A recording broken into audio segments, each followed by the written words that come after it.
శ్రీ గురుభ్యో నమః. నేను మీ ప్రసాద్. మీరు చూస్తున్నారు ప్రసాద్ పూజా టెంపుల్ బ్లాగ్. ఈ వీడియోలో మనము సింగరేణి కాలనీ, సరూర్ నగర్, హైదరాబాదులో 15 ఫిబ్రవరి 2024 నుండి 19 ఫిబ్రవరి 2024 వరకు జరిగినటువంటి సిద్ధి బుద్ధి సమేత శ్రీ మహాగణపతి ప్రతిష్టా విశేషాలు ఈ వీడియోలో మనం చూద్దాం. ఇది చాలా కాలం క్రితం తీసిన వీడియో. అయితే గతంలో నా ఛానల్ టెర్మినేట్ కావటం వల్ల మళ్ళీ నా దగ్గరున్న వీడియోతో మళ్ళీ ఎడిట్ చేసి ఈ వీడియో పెడుతున్నాను. ఎందుకంటే ఇది ప్రతిష్టా కార్యక్రమము.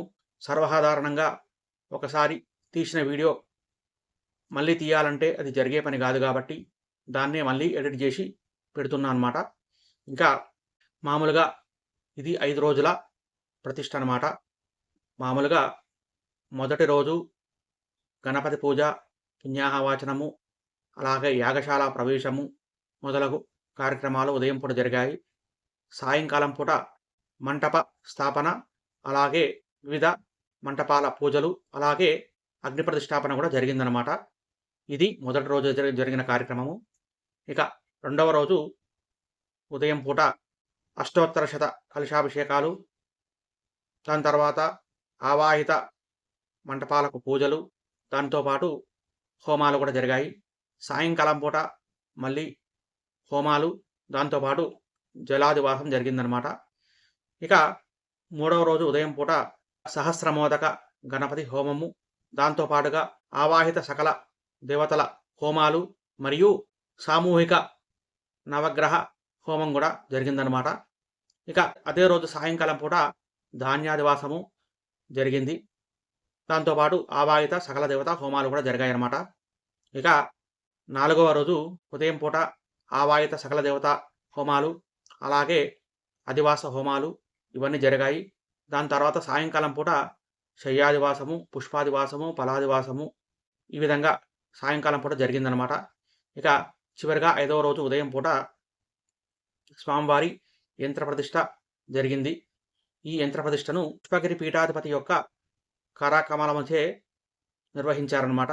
దాని తర్వాత కళాన్యాస హోమాలు, దాంతోపాటు కళాన్యాసము, ప్రాణప్రతిష్ఠ, తర్వాత స్వామివారి దర్శనము, దాని తర్వాత కుంభాభిషేకము, ఈ విధంగా ఈ కార్యక్రమం జరిగిందనమాట. ఇదంతా కూడా మామూలుగా ఏ విధంగా జరిగింది అనేది ఈ వీడియోలో ఉంటుంది. ఇది చాలా లెంతీ వీడియో. ఎందుకంటే 5 రోజుల ప్రతిష్టా కార్యక్రమము, కనీసము రోజుకు 4 గంటల వీడియో తీసుకున్నా కూడా 5 4 20 అంటే దాదాపు కనీసం 10 నుంచి 12 గంటల వీడియో ఉండేది. దీన్ని తక్కువలో తక్కువ గంటకు కుదించానన్నమాట. కాబట్టి ఇది లెంతీ వీడియో. ఇంకోటి ఏంటంటే, ఎవరైనా సరే అసలు ప్రతిష్ట ఎలా జరుగుతుంది అనేది తెలుసుకోవాలి అనే వాళ్ళకు ఇది ఒక మంచి వీడియో అవుతుందని నా భావన అన్నమాట. అంటే 3 రోజుల ప్రతిష్ట చేసినా, 4 రోజులు చేసినా, 5 రోజులు చేసినా, 9 రోజుల ప్రతిష్ట చేసినా కూడా దాదాపుగా ఇవే కార్యక్రమాలు ఉంటాయి. కాకపోతే 3 రోజులు ప్రతిష్ట చేసినప్పుడు కొంత హడావుడిగా జరుగుతుంది. అదే 5 రోజుల ప్రతిష్టప్పుడు సావకాశంగా జరుగుతుంది. కాబట్టి ఇవే కార్యక్రమాలు ఎక్కడైనా జరుగుతాయి. కాబట్టి దీనికి సంబంధించినటువంటి ఫుల్ వీడియో ఇప్పుడు వస్తుంది, చూడండి. ఇంకో విషయం ఏంటంటే, ఈ ప్రతిష్టా సంబంధ వీడియోలో మామూలుగా మ్యూజిక్ అంటే మనకు సన్నాయి మేళం మ్యూజిక్ ఉండేదన్నమాట.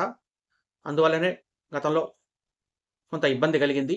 కాబట్టి ఇప్పుడంతా కూడా మ్యూజిక్ అంతా కూడా ఎడిట్ చేసి మళ్ళీ పెడుతున్నా. కాబట్టి ఎక్కడన్నా మంత్రాలకి ఇట్లా ఏమైనా తప్పుగా దొరలవచ్చు, అన్యదా భావించకండి. ఎందుకంటే ఇది కాపీరైట్ క్లెయిమ్ వస్తుంది కాబట్టి దాన్ని ఆడియో ఎరేజ్ చేసినప్పుడు మంత్రాలు సరిగ్గా వినపడకపోవచ్చు. కాబట్టి పెద్దలెవరన్నా ఉంటే దయచేసి అన్యదా భావించకండి. అలాగే మన ఛానల్ని కనుక ఎవరైనా చూస్తూ ఉంటే, వాళ్ళు కొత్తగా చూస్తున్న వాళ్ళైతే దయచేసి మన ఛానల్ కనుక నచ్చితే సబ్స్క్రైబ్ చేసుకోండి. అలాగే ఈ వీడియో నచ్చితే లైక్ చేయండి. అలాగే మీ బంధుమిత్రులందరికీ కూడా షేర్ చేయండి. ఇక ఆలస్యం చేయకుండా వీడియోలోకి వెళ్దాం. ఈ వీడియోలో మనము సింగరేణి కాలనీ, సరూర్ నగర్, హైదరాబాద్లో నూతనంగా నిర్మించినటువంటి సిద్ధి బుద్ధి సమేత శ్రీ మహాగణపతి ప్రతిష్ట విశేషాలు గణపతి పూజ నుండి కుంభాభిషేకం వరకు మీకోసం. చూడండి, చూసి నచ్చితే లైక్ చేయండి, షేర్ చేయండి. అలాగే మన ఛానల్ని సబ్స్క్రైబ్ చేసుకోకపోతే సబ్స్క్రైబ్ చేసుకోండి. ఇక వీడియోలోకి వెళ్దాం.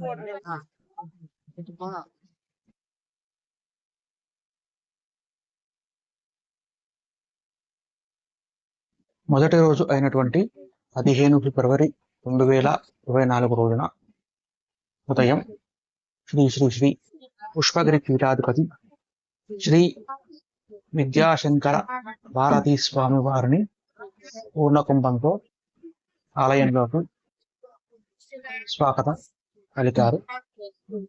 దాని తర్వాత స్వామివారు నూతనంగా నిర్మించినటువంటి ఆలయాన్ని మరియు యాగశాలను కూడా సందర్శన చేసి ఆయన ఆజ్ఞతో గణపతి పూజ కార్యక్రమాన్ని ప్రారంభించారు.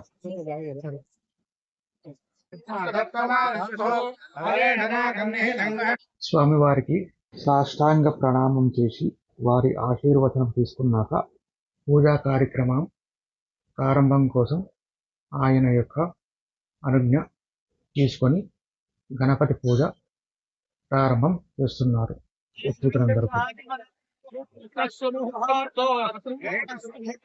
సూర్యాదీనాం నవానాం గ్రహాణాం అత్యంత ఆనుకూల్యతా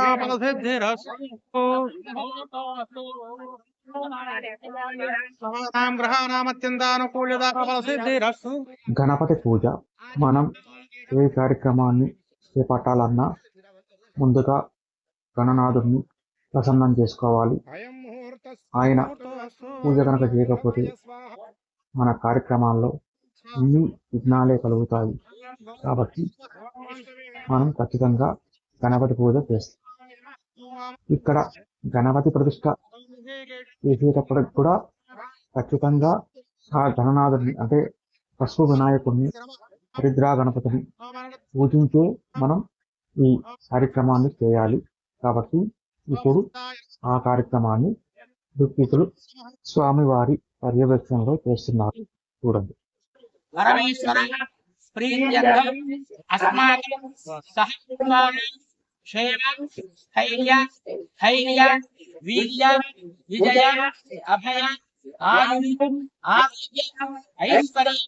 అభివృద్ధ్యర్థం ధర్మార్థ కామోక్ష చతుర్విధ ఫల పురుషార్థ సిద్ధ్యర్థం ప్రతిష్ట ఆఖ్యేని కర్మణి నిర్విఘ్నేన పరిసమ అవాప్యర్థం శ్రీ మహాగణాధిపతి పూజా కరిష్యే.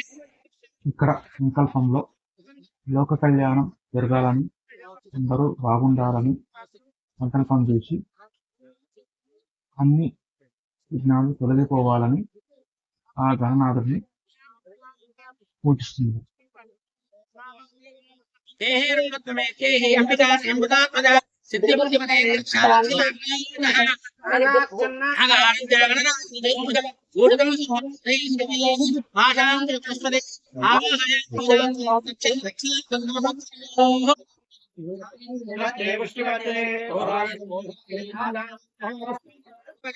మహారాజుకి జై. ఈ విధంగా గణపతి పూజ పరిసమాప్తి అయింది. దాని తర్వాత స్వామివారి అనుగ్రహ భాషను చేశారు. ఈ విధంగా స్వామివారి యొక్క అనుగ్రహ భాషను మొదటి రోజు జరిగింది అన్నమాట. తర్వాత స్వామివారి ఆశీర్వచనాన్ని అందరూ పొందారు.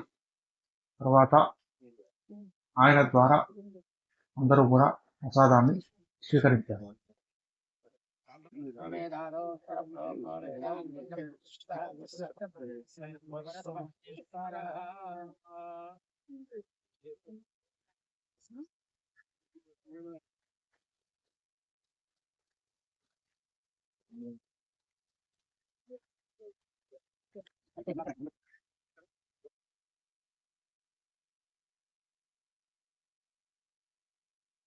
ఈ విధంగా స్వామివారి ఆశీర్వచనం పొంది తర్వాత వారికి ఘనంగా వీడుకోలు పలికారన్నమాట. పుణ్యాహ వాచనము గణపతి పూజ తర్వాత జరిగే ప్రక్రియ పుణ్యాహవచనము. ఏ విఘ్నాలు కలగకుండా గణపతి పూజ చేస్తాము. అలాగే స్థల శుద్ధి కోసము పుణ్యాహవాచనం చేయడం అనేది మన ఆచారము, సాంప్రదాయము, శాస్త్ర ప్రకారంగా చేయాలి. కాబట్టి ప్రత్యేకులు గణపతి పూజ తర్వాత పుణ్యాహవచనాన్ని నిర్వహించాలి. ఆ దృశ్యాన్ని ఇప్పుడు చూడండి.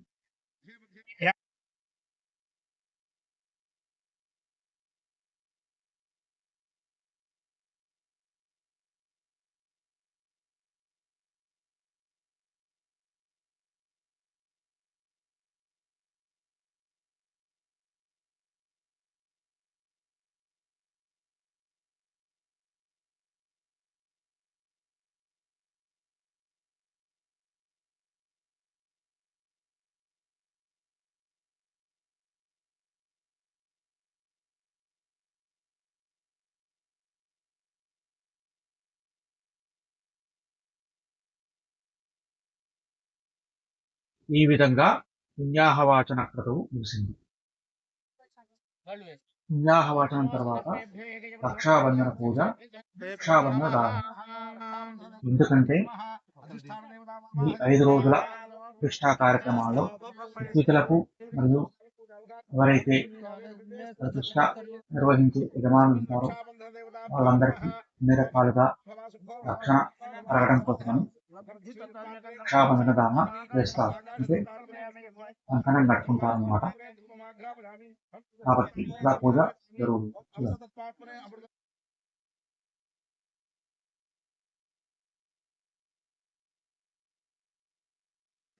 ఈ విధంగా రక్షాబంధన పూజ మరియు ధారణ జరిగింది.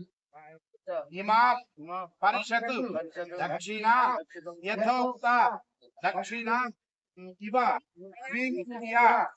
మమ జన్మ అభ్యాసాలు జన్మ ప్రభృతి ఏతదు క్షణ పర్యంతం మధ్యే సంభావితేభ్యః సువాక్యైరవత్తు.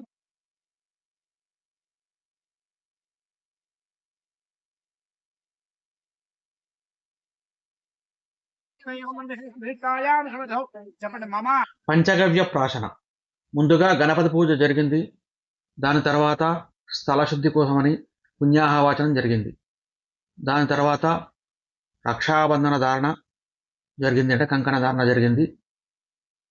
తర్వాత పంచగవ్య ప్రాశన అంటే ఆవు పాలు, ఆవు పెరుగు, ఆవు నెయ్యి, గోమూత్రము, గోమయము, ఇంకా కుశోదకం అంటే దర్భలో ముంచిన నీరు, వీటి ద్వారా ఒక పూజా కార్యక్రమం జరుగుతుందన్నమాట. వీటి ద్వారా అంతర్లీనంగా మన శరీరంలో శుద్ధి జరగడం కోసమని చేసేది ఈ పంచగవ్య ప్రాశన. ఇది ప్రతిష్టాది కార్యక్రమాల్లో ఖచ్చితంగా చేస్తారు. అందువల్ల ఈ కార్యక్రమం కూడా జరిగింది. చూడండి.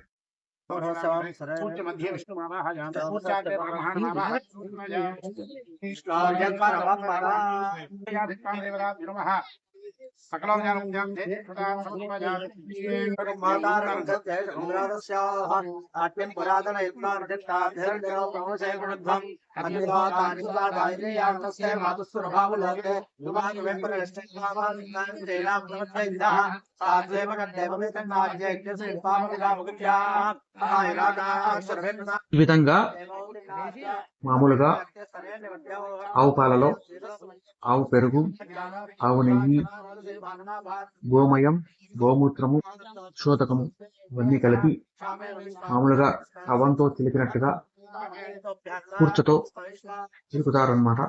దీని ద్వారా పంచగవ్యం తయారవుతుంది. దాన్ని పూజించి అందరూ కూడా తీర్థంగా స్వీకరించాలి. దీనివల్ల మన శరీరంలో అంతర్లీనంగా ఉండేటువంటి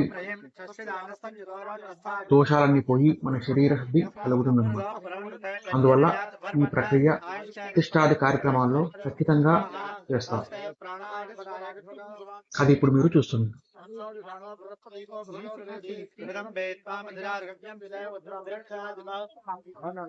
ఆచార్య పృథ్వీకరణము అంటే ఇప్పటిదాకా గణపతి పూజ, పుణ్యాహవాచనము, పంచగవ్య ప్రాసన ఇవన్నీ జరిగాయి.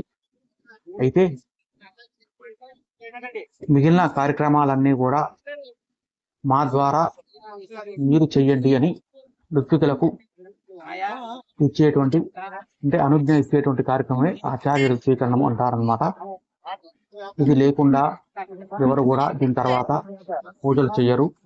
అందువలన ఎవరైతే ఈ ప్రతిష్ఠ చేసే యజమాని ఉంటాడో అతడు వారికి దీక్షా వస్త్రాలు ఇచ్చి ఆచార్య పృథ్వీకరణము అనే కార్యక్రమాన్ని ఇక్కడ జరుగుతుంది. దీంట్లో ముందుగా బ్రహ్మగారికి పృథ్వీకరణ ఇవ్వాలి, దాని తర్వాత ఆచార్యుడికి, దాని తర్వాత ఇతర ఋత్వికులందరికీ కూడా ఒకరి తర్వాత ఒకరికి వరుణ ఇస్తారన్నమాట. అంటే మేము ఈ కార్యక్రమాన్ని నిర్వహించలేము, మా కోసం మీరు ఈ ప్రతిష్టా కార్యక్రమం అంతా కూడా నిర్వహించండి, బాధ్యత స్వీకరించండి అని మర్యాదపూర్వకంగా దీక్షా వస్త్రాలు ఇచ్చి వారికి అనుజ్ఞ ఇవ్వటం అనేది ఆచార్య ఋత్వీకరణ అనే కార్యక్రమం.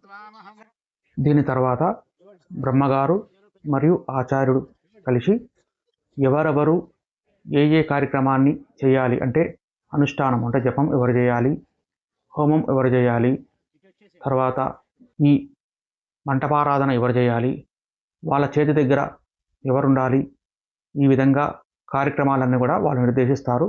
దాని ప్రకారంగా ఋత్వికులందరూ కూడా ఈ కార్యక్రమాన్ని చేస్తారన్నమాట.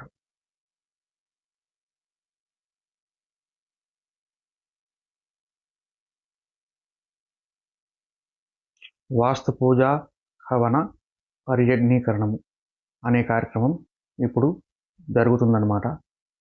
ఎందుకంటే ఇప్పటిదాకా సకల విఘ్నాలు తొలగిపోవాలని విఘ్నేశ్వర పూజ, మామూలుగా పుణ్యాహవాచనము, పంచగవ్య ప్రాశన, ఆచార్య ఋత్వీకరణము, కంకణధారణ ఇవన్నీ జరిగాయి. అయితే ఇప్పటి నుంచి జరిగే కార్యక్రమాలన్నీ కూడా యాగశాలలో జరగాలి.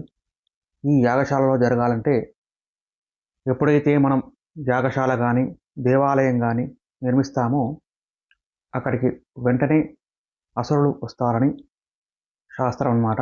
అంటే మన భాషలో చెప్పాలంటే నెగిటివ్ ఎనర్జీ లోపలికి మొదలుగా ప్రవేశిస్తుంది. అయితే నెగిటివ్ ఎనర్జీ తొలగిపోతేనే మనం లోపలికి వెళ్ళటానికి అర్హత ఉంటుంది. కాబట్టి ముందుగా ఈ పరియజ్ఞీకరణము అనే కార్యక్రమం చేస్తే నెగిటివ్ ఎనర్జీ పోతుంది. దాని తర్వాత మనము లోపలికి వెళ్ళి మిగిలిన కార్యక్రమాలన్నీ చేసుకోవడానికి అర్హత లభిస్తుందన్నమాట. అందువల్ల ఇప్పుడు ఋత్వికులు పరియజ్ఞీకరణము అనే కార్యక్రమం చేస్తున్నారు. దాన్ని మీరు చూడండి.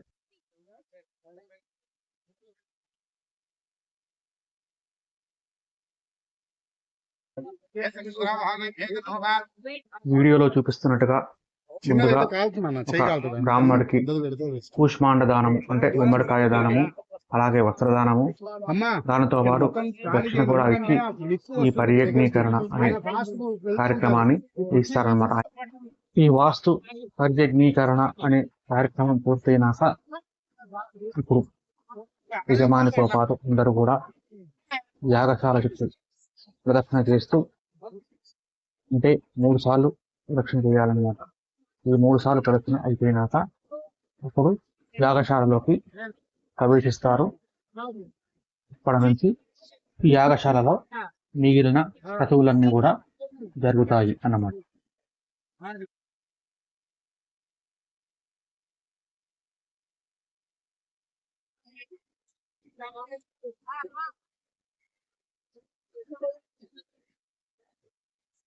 మనం కొత్త ఇంట్లోకి ఎలాగైతే గుమ్మడికాయ కొట్టి కొబ్బరికాయ కొట్టి ప్రవేశం అవుతామో అదేవిధంగా యాగశాలలో కూడా గుమ్మడికాయ కొట్టి తర్వాత కొబ్బరికాయ కొట్టి ప్రవేశం కావాలన్నమాట.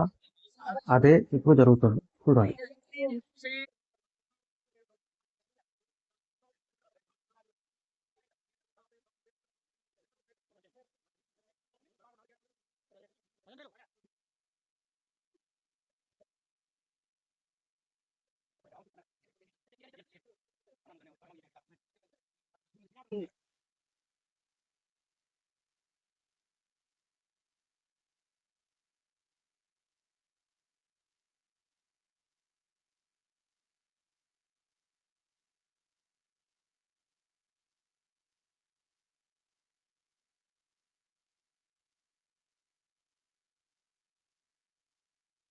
ఈ విధంగా యాగశాల ప్రవేశం జరిగిందనమాట. దీని తర్వాత మిగిలిన ఇతర కార్యక్రమాలన్నీ కూడా యథావిధిగా ఒకదాని తర్వాత ఒకటి జరుగుతాయి. యాగశాల ప్రవేశం తర్వాత ముందుగా కర్కరి పూజ జరుగుతుంది. ఎందుకంటే ఇంతకు ముందే చెప్పినట్టు పర్యగ్నీకరణలో రాక్షస కణమంతా కూడా బయటికి వెళ్ళినాకనే మనం ప్రవేశిస్తాం. కానీ వాళ్ళు మళ్ళీ లోపలికి రావడానికి ఎన్నో ప్రయత్నాలు చేస్తున్నారు. ఈ కర్కరి పూజ చేసి మామూలుగా రక్ష అంటే యాగశాలకు రక్ష కనుక ఇస్తే వాళ్ళు ఇంకా రాలేరన్నమాట. కాబట్టి ఖచ్చితంగా ఈ కర్కరి పూజ నిర్వహిస్తారు.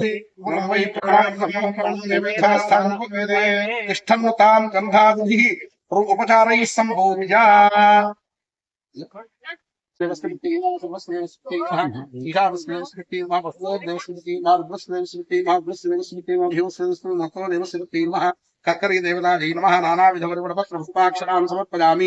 అంబే అంబాల్యంబికే నమాయ భతికష్టన సుతస్త్యశ్వకః కర్కరీ దేవతాజీ నమః సమర్పయామి. అవసరమి. ఈ విధంగా పూజ అయిపోయినాక ఆ కర్కరి కలుషంలో నుంచి కొంత జలాన్ని సేకరించి ఆ జలాన్ని ఈశాన్య దిక్కు నుండి చుట్టూ అంటే యాగశాల చుట్టూ కొద్ది కొద్దిగా పోసుకుంటూ ఒక రక్షణ కవచాన్ని ఏర్పాటు చేయాలన్నమాట.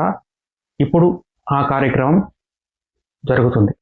చూడండి, ఇలా ప్రతిరోజు అంటే ఈ 5 రోజులు కూడా ఈ విధంగా మనము ఈ పూజ చేయాలి. ఈ విధంగా ఈ రక్షణ కవచాన్ని ఏర్పాటు చేయాలన్నమాట. అలా చేస్తేనే లోపలికి మళ్ళీ రాక్షస గణాలన్నీ కూడా రాకుండా యాగరక్షణ ఉంటుంది.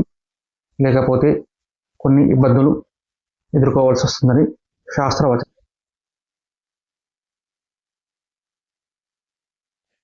అఖండ దీపారాధన.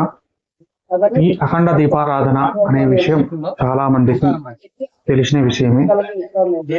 మామూలుగా మనము వినాయక మండపాల్లో కానీ లేదా ఏ పెద్ద కార్యక్రమం చేసినా కూడా అఖండ దీపారాధన చేస్తాము. అంటే కార్యక్రమం మొదలైనప్పటి నుంచి పూర్తయ్యే వరకు ఆ దీపం వెలుగుతూ ఉండాలి. కాబట్టి దానికి పూజ దీపారాధన జరిపి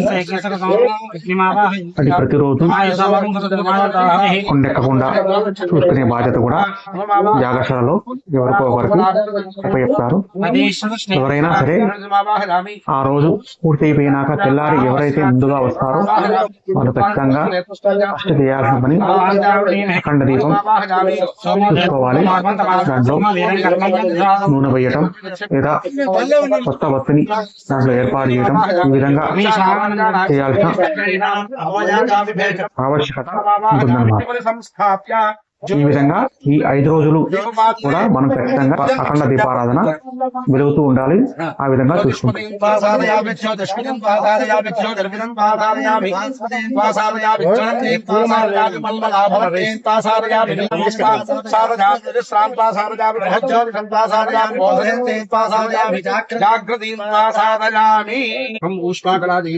ఓం ఐం హ్రీం శ్రీం లం జ్వలగణాయ నమః. ఓం ఐం హ్రీం శ్రీం వం జ్వాలాకాళాయ నమః. ఓం ఐం హ్రీం శ్రీం శం విస్ఫులింగగణాయ నమః. ఓం ఐం హ్రీం శ్రీం శం సుశ్రీగ.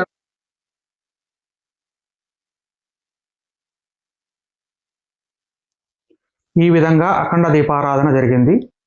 అటు అఖండ దీపారాధన జరుగుతుండగానే ఇటు పక్క కొంతమంది ఋత్వికులతో ఇక్కడ గోపూజ కూడా నిర్వహించారనమాట. ఈ గోపూజ కూడా ప్రతిరోజు ఉదయం పూట ఈ 5 రోజులు జరిగే కార్యక్రమం. కాబట్టి ఈ రోజు కూడా అంటే మొదటి రోజు కూడా ఈ గోపూజ నిర్వహించారు. దీనితో మొదటి రోజు ఉదయం పూట జరిగే కార్యక్రమాలన్నీ కూడా పూర్తయ్యాయి. మొదటి రోజు సాయంకాలం పూట 4:30 తర్వాత వివిధ మంటప స్థాపనలు అంటే వివిధ మంటపాలన్నీ కూడా వేశారన్నమాట. ఈశాన్యంలో మామూలుగా అఖండ దీపారాధన మరియు కర్కరి మండపం ఆల్రెడీ ఉదయాన్నే జరిగింది. దాని తర్వాత నవగ్రహ మంటపారాధన ఈశాన్యంలో ఉంది. అదే ఆగ్నేయంలో అయితే అంకురారోపణం కూడా ఉంటుంది కాబట్టి దానికి సంబంధించినటువంటి మట్టి ప్రమిదలు ఉన్నాయి. ఇంకా అదే ఆగ్నేయంలో యోగిని మంటపము, అలాగే షోడశ మాతృక మంటపాన్ని ఇంకా ఆ పూజ కూడా జరుగుతుందన్నమాట. దాని తర్వాత నైరుతిలో వాస్తు మంటపము, అదే వాయువ్యంలో క్షేత్రపాలక మంటపాలు వేశారు. మధ్యలో గణేశ భద్ర మంటపాన్ని కూడా వేశారనమాట. ఇక ఉత్తర భాగంలో హోమగుండం ఉందన్నమాట. అక్కడే మనకు ఈ ప్రతిష్టా హోమాలన్నీ కూడా ఇక్కడే జరుగుతాయి. ఇవన్నీ వేస్తూనే మామూలుగా ఈ షోడశ స్తంభాలకు పూజా కార్యక్రమాలు కూడా ఋత్వికులు నిర్వహిస్తున్నారు. ఈ విధంగా సాయంకాలం పూట మంటప స్థాపనలు, ఈ మంటప స్థాపనల అనంతరం వాటికి అన్ని మంటప ఆహ్వానాలు, పూజలు ఈ విధంగా ఈరోజు జరుగుతాయి.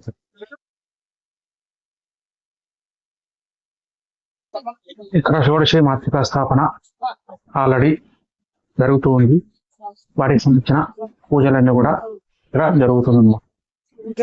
ఇంకా అంకురారోపణ కార్యక్రమం కూడా జరుగుతుందన్నమాట.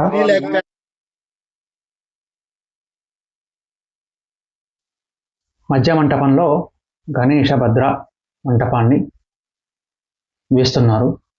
ఈ వీడియో నేను ఆల్రెడీ యూట్యూబ్లో అప్లోడ్ చేశాను. దాని పూర్తి వీడియో చూడాలనుకుంటే పైన కార్డులో వదిలేస్తాను, లేదా కింద ప్లేలిస్ట్లో కానీ డిస్క్రిప్షన్లో కానీ ఉంచుతాను. దాన్ని మీరు చూడగలరు.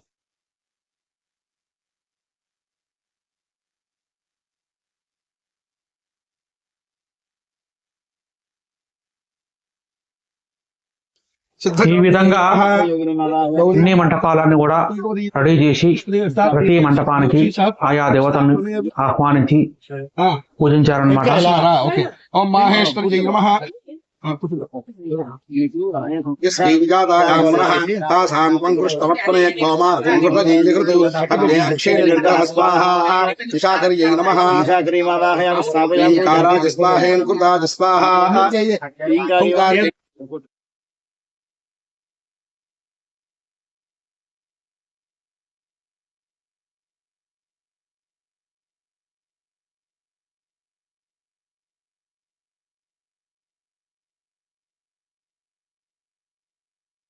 నవగ్రహ మంటపము,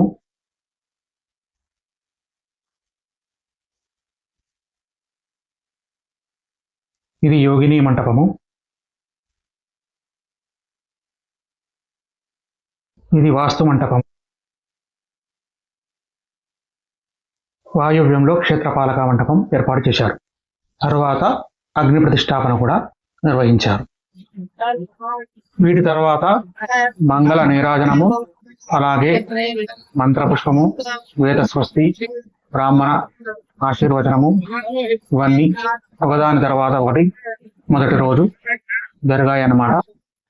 ఈ పూజా కార్యక్రమాలన్నీ కూడా అంటే ఈ మండప పూజలన్నీ కూడా ప్రతిరోజు జరుగుతాయన్నమాట.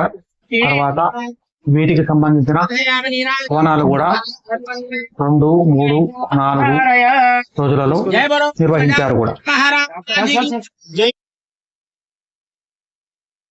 రెండవ రోజు ఉదయం 9 గంటలకు మండప పూజ, హోమాలు మరియు గోపూజ నిర్వహించి 10:30కు కలశాభిషేకము ప్రారంభించారన్నమాట. సింహాసన ప్రతిష్టాపనాచార్య శ్రీమద్రాజాధిరాజ గురు భూమండలాచార్య అష్టోత్తరశత కలశాభిషేకానికి స్వస్తి గుర్తులో ప్రస్తారాన్ని వేస్తున్నారు చూడండి. ఇంకా మహిళలందరూ కూడా ప్రతిష్ఠించే విగ్రహాలని ఒక మండపంపై తీసుకొస్తున్నారు ఎంతో భక్తిగా. ఈ విధంగా నవగ్రహ విగ్రహాలు, అలాగే గణేష ఉత్సవమూర్తులను, ఇంకా నాగదేవతల్ని, మూషిక వాహనాన్ని, బలిపీఠాన్ని కూడా తీసుకొచ్చి మండపంపై ఉంచారు. అలాగే స్వస్తి ప్రస్తారంలో మామూలుగా అష్టోత్తర కలశాలని కూడా అలంకరించి ఉంచారనమాట. ముఖ్యంగా ఇక్కడ ఒక విషయం చెప్పాలి. ఇక్కడ నవగ్రహాలన్నీ కూడా వాళ్ళ పత్నులతో అలాగే వాహనాలతో ఎంతో భారీగా ఉన్నాయి, మీరు గమనించగలరు.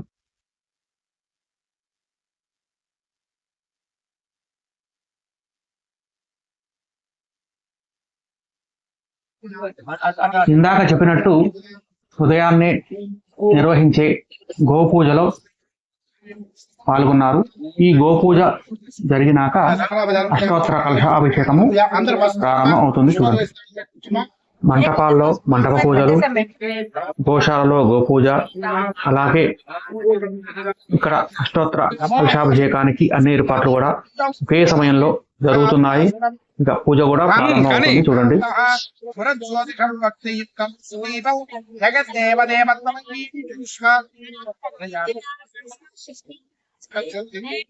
ఇక అభిషేక కార్యక్రమం ప్రారంభం అవుతుంది చూడండి.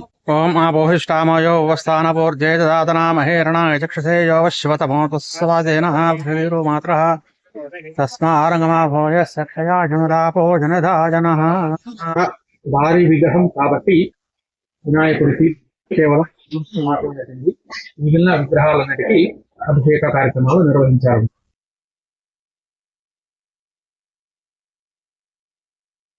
ఈ విధంగా ఒకరి తర్వాత ఒకరు మామూలుగా భక్తి శ్రద్ధలతో భక్తులందరూ కూడా ఈ అష్టోత్తర కలశాభిషేకంలో పాల్గొన్నారు.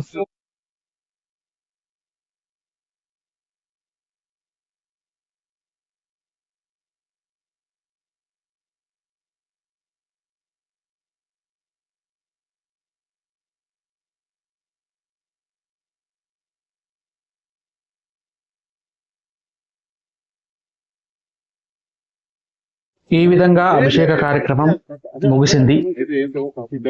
ఇంకా ఆ రోజు రథసప్తమి కావడం వల్ల అరుణ పారాయణం కూడా ఆ రోజు చేశారు.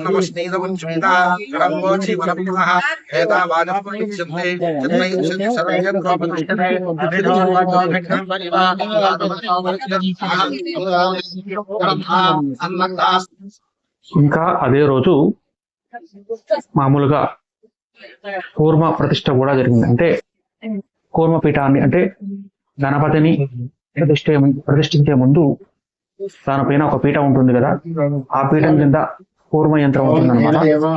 ఆ కూర్మ యంత్రాన్ని ఈ రోజు ప్రతిష్ఠించి పైన పీఠాన్ని పెట్టారనమాట. తర్వాత 19వ తారీఖు నాడు ఆ పీఠం పైన గణపతి యంత్ర ప్రతిష్ఠ జరుగుతుంది. ఆ యంత్రం పైన వినాయకుడిని ప్రతిష్ఠిస్తారు. पूर्वराजाय महेश तन्वासाय तन्न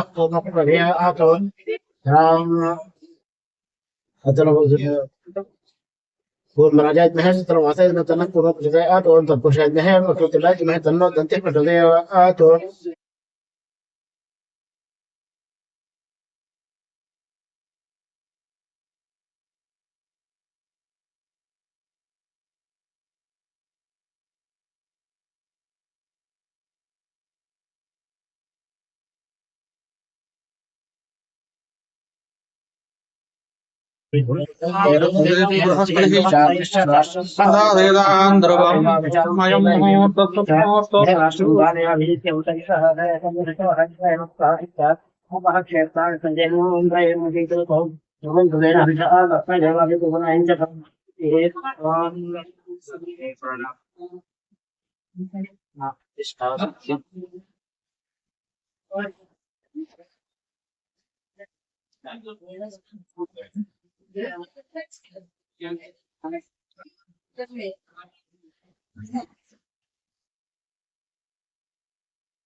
सिद्धिरस्तु यंत्र विद्ये विग्रह प्राणतः जीवगण चैतन्य बल सिद्धिरस्तु। ఈ విధంగా రెండో రోజు ఉదయం పూట కూర్మ యంత్ర ప్రతిష్టాపన కూడా జరిగింది. దానిపైన పీఠము, ఆ పీఠం పైన గణపతి విగ్రహాన్ని ప్రతిష్ఠిస్తారు. రెండవ రోజు సాయంకాలం పూట మంటప హోమాలు మరియు జలాదివాసం అనే కార్యక్రమం జరిగింది.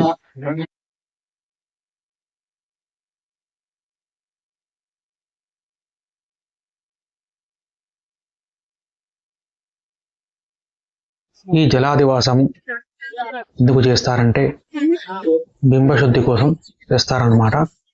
అంటే జలాదివాసం యొక్క ప్రాముఖ్యతని ఋత్వికులే వివరిస్తున్నారు.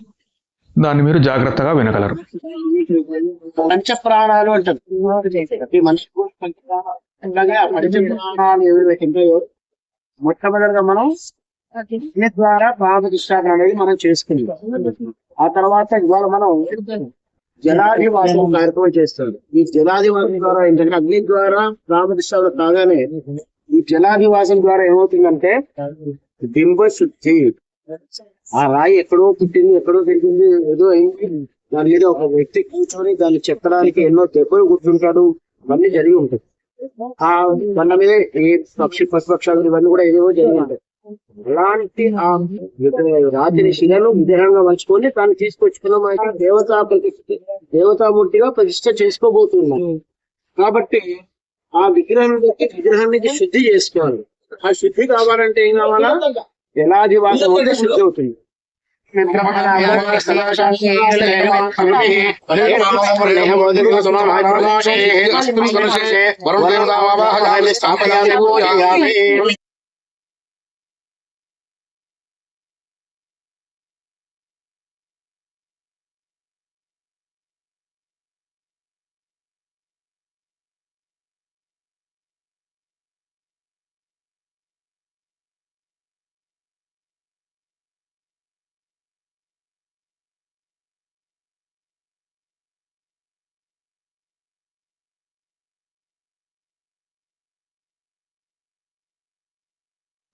ప్రారంభం చేసుకుని ప్రతిష్ట కార్యక్రమం ప్రారంభం చేసుకున్నాం.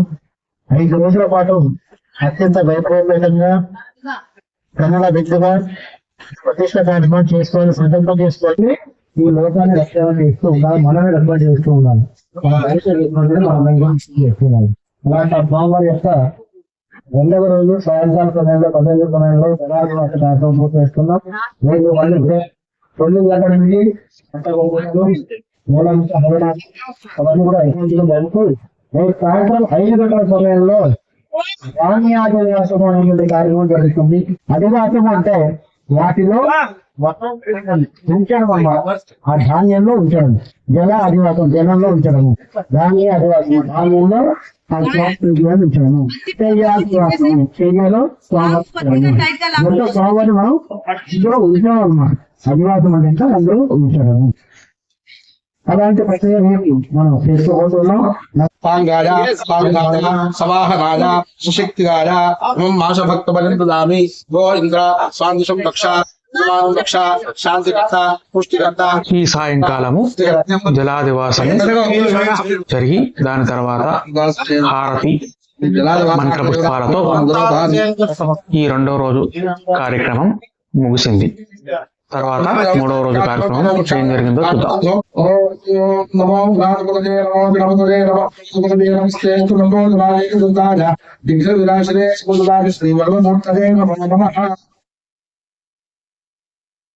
మూడవ రోజు ఉదయం రాగానే ముందుగా జలాదివాస విగ్రహాలకు పూజ చేయడం జరిగింది. తర్వాత అంటే ఉద్వాసన చెప్పడం కూడా జరిగిందనమాట. దీని తర్వాత మంటప పూజలు, అలాగే సహస్ర మోదక గణేష హవనము, దాంతోపాటు భక్తులందరూ కూడా సామూహికంగా లక్ష్మీ గణేష సహిత నవగ్రహ హవనం కూడా ఈరోజు నిర్వహించారు ఉదయం పూట. దాంతోపాటుగా యథావిధిగా గోపూజ కూడా చేశారనమాట. ఇప్పుడు ఆ కార్యక్రమాలని మనం చూద్దాం.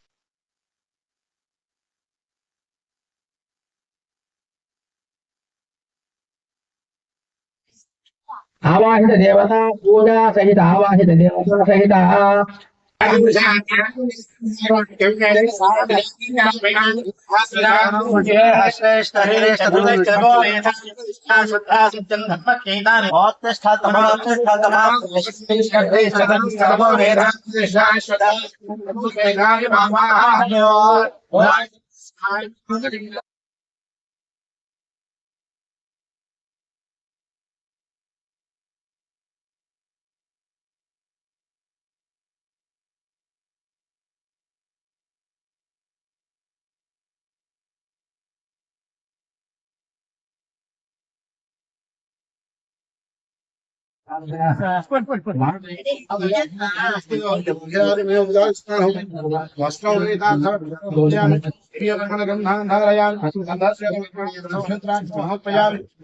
పుష్పే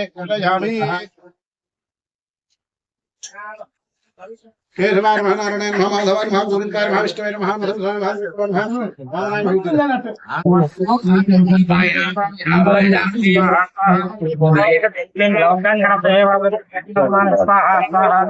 ఈ రోజు జరిగిన సామూహిక గణపతి హవనంలో భక్తులు చాలా పెద్ద సంఖ్యలో పాల్గొన్నారు. ఇది 3వ రోజు ఉదయం పూట జరిగినటువంటి కార్యక్రమం. 3వ రోజు సాయంకాలం 5 గంటలకు ధాన్యాదివాసము అనే కార్యక్రమం ప్రారంభం అవుతుంది. దానికంటే ముందుగా జలాలలో నుంచి ఆ విగ్రహాలన్నీ కూడా ఒక్కొక్కటిగా తీసి ధాన్యాదివాస మంటపంలో ఉంచారన్నమాట. దాని తర్వాత పూజాక్రతువు అయిపోయినాక మామూలుగా సిద్ధి బుద్ధి సమేత శ్రీ మహాగణపతికి బియ్యంతో, సూర్యుడికి గోధుమలతో, చంద్రుడికి బియ్యము, బుధుడికి అందులు, అదే బుధుడికి పెసర్లు, గురువుకి శనగలు, శుక్రుడికి బొబ్బర్లు, శనికి తెల్ల నువ్వులు, అదే రాహువుకి మినుములు, కేతువుకి ఉలువలు, సర్పదేవతలకి గోధుమలతో ఈ ధాన్యాదివాసము అనే కార్యక్రమం నిర్వహిస్తారు. దీనివల్ల ఏమిటంటే ఈ ధాన్యంలో ఉండేటువంటి శక్తి అంటే ప్రాణశక్తి అంతా కూడా ఆ స్వామివార్లకు ప్రవేశిస్తుంది అని దీని యొక్క భావం. అందువల్ల ఈ కార్యక్రమం నిర్వహిస్తారు. ఇప్పుడు ఆ కార్యక్రమాన్ని మీరందరూ కూడా చూడగలరు.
ఈ విధంగా ధాన్యాదివాసము అనే కార్యక్రమం జరిగింది.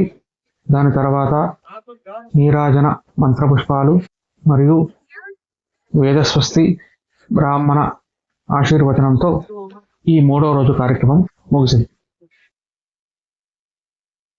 4వ రోజు ఉదయము మామూలుగా మంటప పూజలు, అలాగే అధివాస హోమాలు మరియు గోపూజ ఇవి జరిగాయి అన్నమాట. ముఖ్యంగా చెప్పాలంటే ఏ రోజు అయినా సరే ముందుగా గణపతి పూజ, తర్వాత పుణ్యాహవాచనము కంపల్సరిగా చేస్తారు. ఆ విధంగా ప్రతిరోజు కూడా చేశారన్నమాట.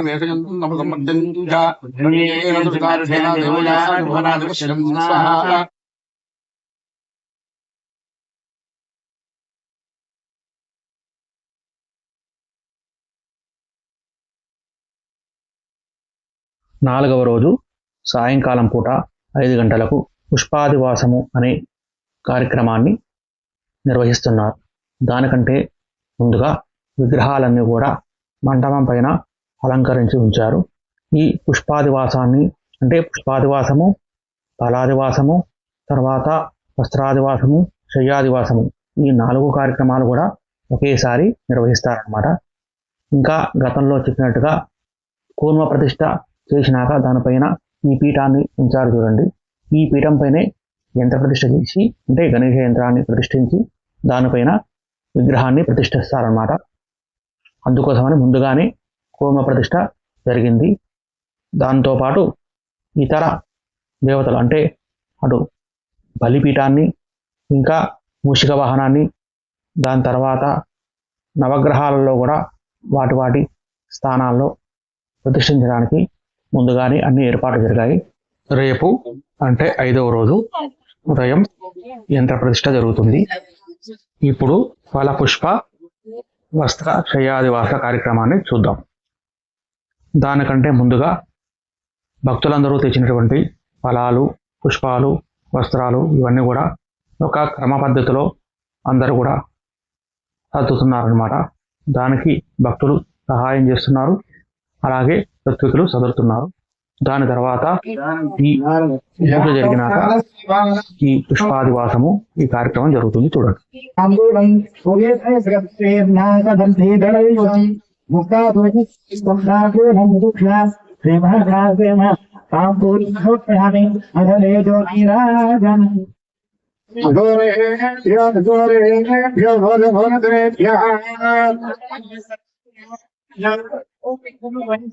ఓం హిరణ్యవాసునః ఓం నందనాథ్ మదభ్యోధాని ఏకదా బ్రహ్మణోపహాయేన వైజమానః యుస్తేజోతకానంద విరాజం జావిశ్రీయాగనాభే లక్ష్మీరాస్తస్యాముఖేదయామాగ్నోభిజామదే నో హింసేజ్జారద్ధాకారస్నే.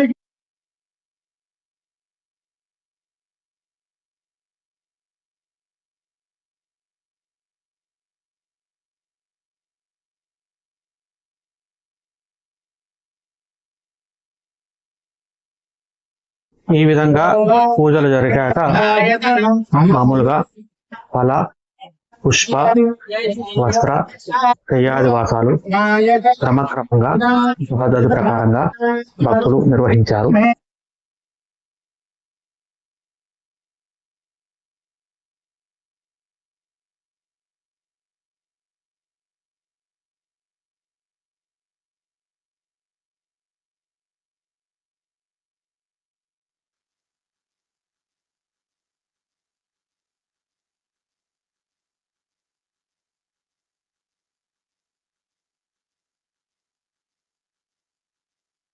తర్వాత అష్టదిగ్బంధనం ఏర్పాటు చేసి ఈ శయ్యాదివాసం అనే కార్యక్రమాన్ని పూర్తి చేశారు. 5వ రోజు అంటే 19 ఫిబ్రవరి 2024 రోజున ఉదయం 7:30 ప్రాంతంలో తీసిన వీడియో అన్నమాట ఇది.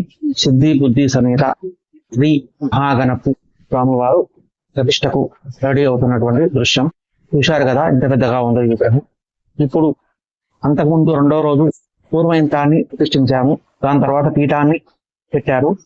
ఆ పీఠం పైన ఇప్పుడు తాత్కాలికంగా దానిపైన ఉన్నాడు అనమాట.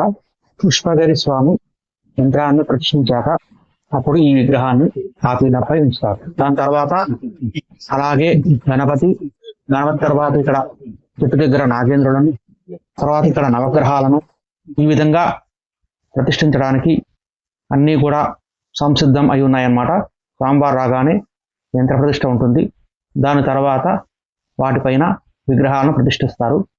ఇక ప్రతిరోజులాగా 5వ రోజు ఉదయం కూడా ఉదయాన్నే అంటే 7 గంటలకు రాగానే గణపతి పూజ, పుణ్యాహవాచనము, దాని తర్వాత ఆవాహిత సకల దేవతా హోమాలు ఇవన్నీ నిర్వహించారనమాట.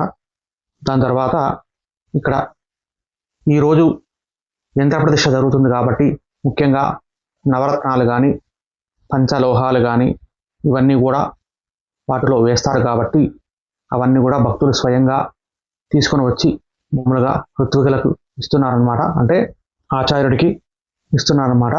అవన్నీ ఇప్పుడు యంత్రంలో అంటే యంత్రం దగ్గర అవన్నీ పెడతారు కాబట్టి అవన్నీ ఇస్తే వాటిని ఏ వస్తువును ఎక్కడ ఉంచాలో వాళ్ళకు తెలుసు కాబట్టి అవి వీళ్ళకే తెలుసు కాబట్టి వాళ్ళకి ఇస్తున్నారనమాట. వాళ్ళు స్వీకరించి ఇవన్నీ కూడా అటు గణపతి దగ్గర అలాగే నవగ్రహాల దగ్గర ఇంకా ముఖ్యంగా మూషిక వాహనం దగ్గర అలాగే నాగుల దగ్గర కూడా ఈ నవరత్నాలు పంచలోహాలు ఇవన్నీ పెడతారు. ఇందుకోసం అవన్నీ వాళ్ళకి ఇస్తున్నారు.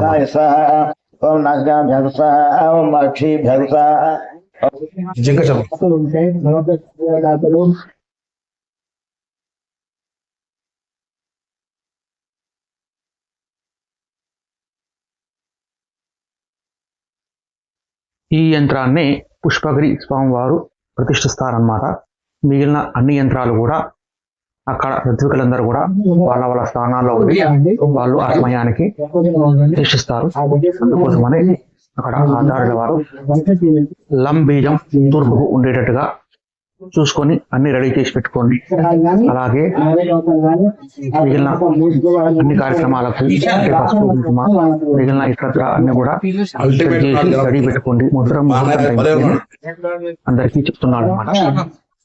యంత్ర ప్రతిష్టాపన జరిగిన తర్వాత ఈ విగ్రహాన్ని ఆ పీఠం పైన అంటే యంత్రం పెట్టాక దానిపైన ఈ గణేష విగ్రహాన్ని ఆ పీఠం పైన కూర్చోబెడతారనమాట. పుష్పగిరి స్వామివారు వచ్చారనమాట. వారిని పూర్ణ కుంభంతో స్వాగతం పలుకుతూ లోపలికి తీసుకుని వస్తున్నారు. ఇప్పుడు మీరు ఆ దృశ్యాన్ని చూస్తున్నారు.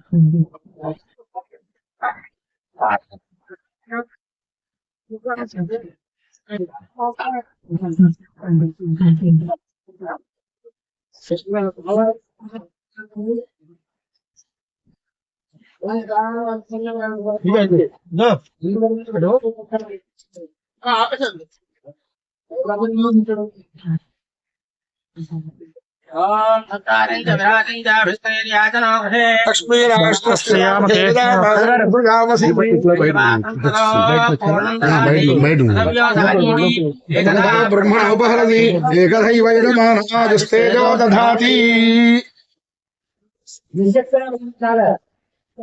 ఈ విధంగా స్వామివారు యాగశాలలో మంగళ నీరాజనాన్ని సమర్పించారనమాట.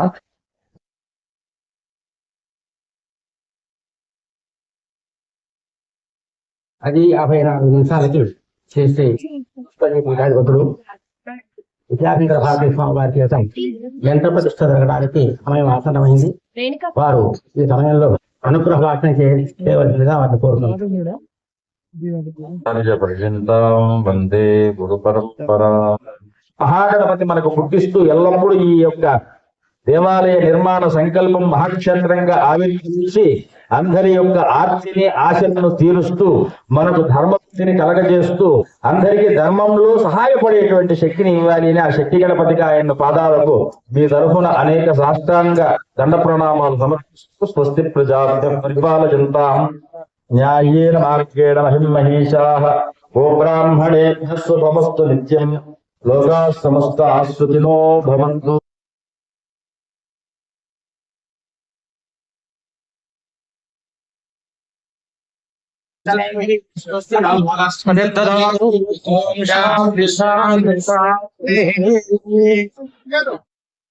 సరి అయిన సమయానికి స్వామివారు నవరత్నాలు, అలాగే నవధాన్యాలు, మొదలైన పంచలోహాలు, బంగారము ఇవన్నీ వేసి స్వామివారు యంత్ర ప్రతిష్ట సాగిస్తున్నారు. చూడండి.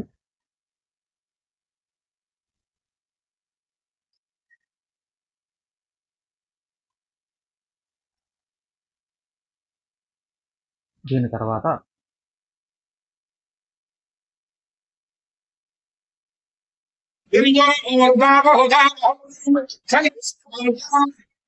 దేవో దేవేషు విభిన్నః ఆమదూనాక్షిపశిక్షత దేవానామిదమద్గురుః మనసశ్చిత్తేనం ఏదం భవ్యం విద్యతే తద్దేవం విశ్వక్రియం ఆమదేదూరశ్చరం సహ దేవైరవం మనశ్శ్రేయసి కర్మను యజ్ఞవతిం దధతు సుధాం దేవానిదం భవిః విరాట్ పురోహితా భవ్యవాన్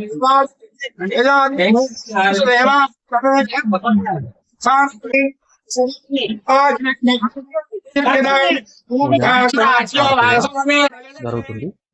ఈ కార్యక్రమం తర్వాత శిల్పులు విగ్రహాన్ని యథాతథంగా తెచ్చి తర్వాత కార్యక్రమం చేస్తారు.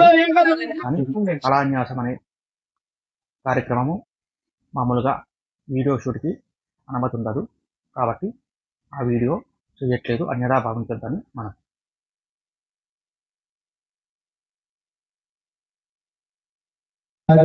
తీసుకున్న తర్వాత కొన్ని వందల ప్రతిష్టలు మేము 7 ఏళ్ళు 8 ఏళ్ళ నుంచి చేస్తున్నాం. సంవత్సరానికి ఒక 5 కన్నా తక్కువ లేకుండా ఉంది.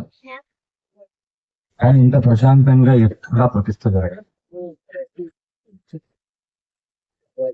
కానీ ఎప్పటికీ గుర్తుండిపోయే ప్రతిష్ట మాత్రం సరూర్ నగర్ లో సమేత మహాగణపతి ప్రతిష్ట మాత్రం ఆయన సృష్టి ఆగినందు సృష్టిని సృష్టించేటప్పుడు ఎవరు లేకుండా సృష్టి చేస్తే ఎలా ఉంటుందో అటువంటి సృష్టి ఈవేళ నేను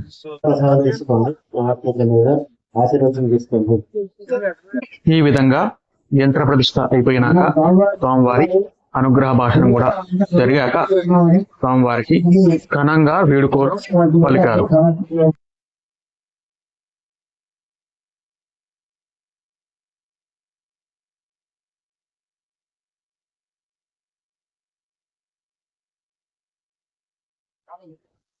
నవగ్రహ పీఠాలపై వాటి స్థానాల్లో ఆయా గ్రహ యంత్రాలని ఈ విధంగా ప్రతిష్ఠించారు. చూడండి.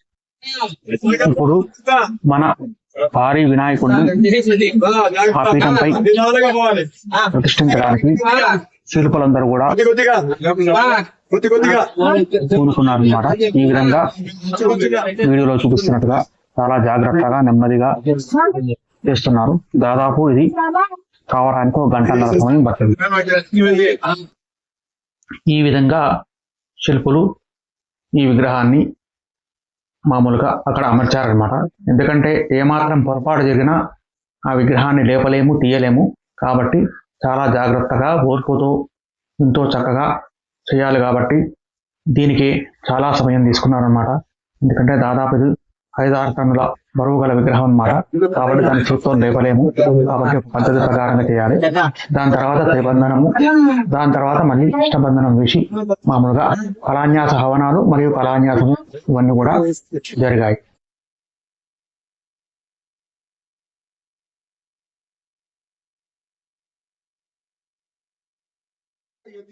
ఈ విధంగా మొదలు త్రిబంధనము చేసి దాని తర్వాత అష్టబంధనం కూడా వేస్తారు. దాని వల్లనే విగ్రహము కొన్ని సంవత్సరాల పాటు కూడా కదలకుండా చెక్కు చెదరకుండా ఉంటుందన్నమాట. కళాన్యాస కార్యక్రమాన్ని వీడియో తీయడానికి ఆచార్యవారు బ్రహ్మగారు అనుమతించలేదు కాబట్టి వాటిని తీయలేదు. ఇప్పుడు అష్టదిక్పాలక బలి ప్రదానం జరుగుతుంది. దీని తర్వాత అంటే లోపల ఆల్రెడీ అంతా అలంకారం కూడా పూర్తి అయిపోయి కళాన్యాసం అంతా కూడా అయింది కాబట్టి ఇంకా విగ్రహ అంటే దైవ దర్శనం కోసం రెడీ అవుతుందన్నమాట. ఇప్పుడు స్వామివారి దర్శనం జరుగుతుందన్నమాట. అది కూడా ముందుగా అక్కడ బలి ఉంటుంది. దాని తర్వాత గోవు భాగాన్ని ఫస్ట్ చూసేటట్టుగా ఏర్పాటు చేస్తారు. దాని తర్వాత భక్తులందరూ కూడా విగ్రహాన్ని అంటే స్వామివారి విగ్రహాన్ని అద్దంలో చూసి తర్వాత నేరుగా స్వామివారిని చూడాలి. ఇది ప్రతిష్ట కార్యక్రమంలో జరిగే మొట్టమొదటిసారి జరిగే నియమం.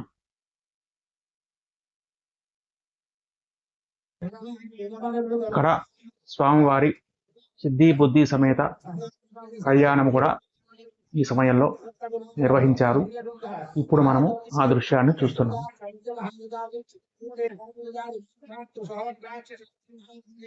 ఒక పక్క స్వామివారి కళ్యాణం జరుగుతుంది మామూలుగా, ఇంకో పక్క నుంచి స్వామివారిని ఒకరొకరుగా మూల విరాటని అలాగే ఈ కళ్యాణమూర్తుల్ని కూడా దర్శించుకుంటూ కిందికి వెళ్తున్నారనమాట. ఇప్పుడు ఆ దృశ్యాన్ని మీరు చూడండి.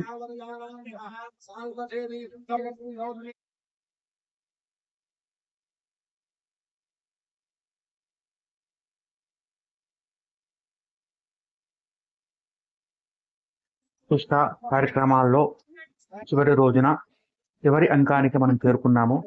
అంటే పూర్ణాహుతి కార్యక్రమం జరుగుతుంది.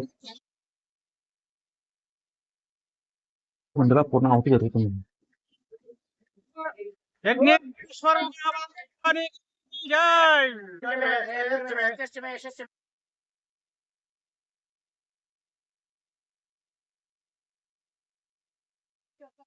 పూర్ణాహుతి కలశ ఉద్వాసన అనంతరము ఆ కలశంలో ఉండే ప్రధాన కలశంలో ఉండే వరుణ జలాలని పైన శిఖరం పైన అంటే కుంభాభిషేకం నిర్వహించారనమాట.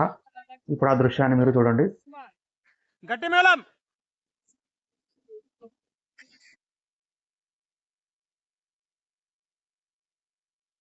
ఇది సింగరేణి కాలనీ సరూర్ నగర్లో జరిగినటువంటి 5 రోజుల ప్రతిష్ట కార్యక్రమాల వీడియో. ఈ వీడియో మీ అందరికీ నచ్చిందనుకుంటాను. ఈ వీడియో కనుక మీకు నచ్చితే లైక్ చేయండి, షేర్ చేయండి, అలాగే మన ఛానల్ని సబ్స్క్రైబ్ చేసుకోండి. ఆ గణపతి స్వామి యొక్క అనుగ్రహాన్ని మీరు కూడా పొందండి. గోబ్రాహ్మణేభ్యః శుభమస్తు నిత్యం. లోకా సమస్తా సుఖినో భవంతు. స్వస్తి. చూశారు కదా, ఇది సింగరేణి కాలనీ సరూర్ నగర్ హైదరాబాద్లో 5 రోజుల దీక్షతో జరిగినటువంటి సిద్ధి బుద్ధి సమేత గణపతి ప్రతిష్టా కార్యక్రమము. ఈ వీడియో మీకు నచ్చిందనుకుంటాను. కనుక ఈ వీడియో కనుక మీకు నచ్చితే దయచేసి లైక్ చేయండి, షేర్ చేయండి, అలాగే సబ్స్క్రైబ్ చేసుకోండి. ఆ గణపతి యొక్క అనుగ్రహము మీ అందరికీ కలిగించాలని కోరుకుంటూ సర్వే జనా సుఖినో భవంతు. స్వస్తి.